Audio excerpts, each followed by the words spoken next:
आपके सामने नाटक प्रस्तुत करने जा रहे हैं। इस नाटक के मुख्य पात्र हैं सिकंदर के रूप में आदित्य, पुरु के रूप में निशांत, आम्बी के रूप में अंशिका, सेल्यूकस के रूप में आयुष, दूत के रूप में दिव्यांशु, सेवक के रूप में आरुल, महामंत्री और सिपाही के रूप में राशि। राजा पुरु का दरबार लगा है। मंत्री, सेनापति और दरबारी सभी लोग चिंतित बैठे हैं। एक सैनिक का प्रवेश। प्रणाम महाराज। कहो सैनिक, क्या समाचार है? समाचार अच्छा नहीं है महाराज। यूनानी सेना सिंधु नदी पार कर चुकी है। वह तेजी से हमारी ओर बढ़ रही है।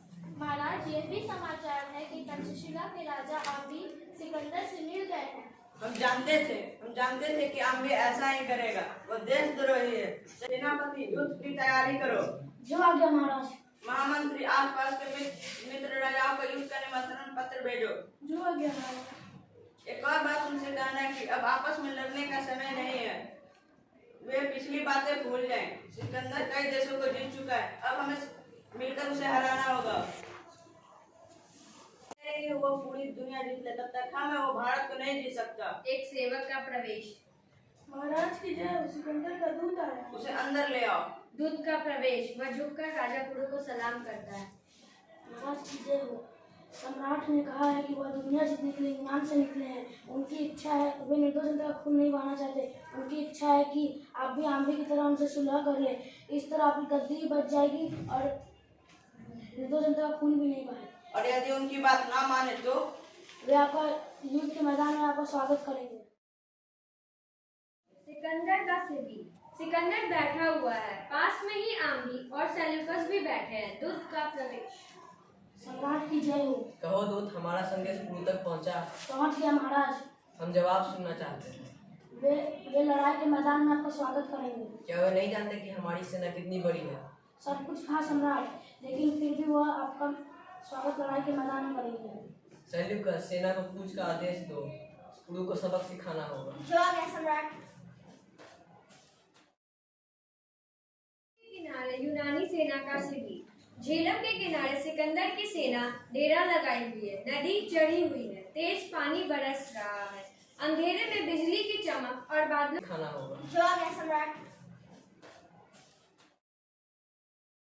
किनारे यूनानी सेना का शिविर। झेलम के किनारे सिकंदर की सेना डेरा लगाई हुई है। नदी चढ़ी हुई है। तेज पानी बरस रहा है। अंधेरे में बिजली की चमक और बादलों की गड़गड़ाहट सुनाई पड़ रही है। मंच का प्रकाश होता है। सिकंदर सेल्यूकस से बात कर रहा है। 2 महीने हो गए, हमारा एक भी सैनिक नदी पार न कर सका। यह हमारी हार है सेल्यूकस, हार है। सम्राट, बरसात के दिन है। झेलम छड़ी हुई है। हमारे सैनिक घबराए हुए हैं। पुरु के पास हाथियों की बड़ी फौज है। हमारे सैनिक हाथियों का सामना करने में डर रहे हैं। सिकंदर के जीते जी उनके जवानों में कैसा डर? डरने से अच्छा है हम सब झेलम में डूब मरे। एक सिपाही का प्रवेश। महाराज की जय हो। राजा आम्बी आपसे मिलना चाहते हैं। उन्हें आदर के साथ ले आओ। प्रणाम सम्राट। आइए राजा, हम आपका ही इंतजार कर रहे थे। हमारे जवान पुरु के हाथियों से घबराए हुए हैं। लगता है लड़ाई का विचार छोड़ना होगा। आप ऐसा ना सोचिए सम्राट, यह वर्षा हमारे लिए वरदान है। दलदल और गीली जमीन पर हाथियों के पैर नहीं टिकते। कल का दिन आपकी विजय का दिन होगा। आप केवल सेना को कूच का आदेश दें। कूच का आदेश देने से क्या होगा? सेना झेलम पार कैसे करेगी? सम्राट, यह मेरे ऊपर छोड़ दे। यहाँ से थोड़ी दूर पर नदी के बीच में एक टापू है। वहाँ से नदी कम गहरी है। सेना वहाँ से पार हो जाएगी।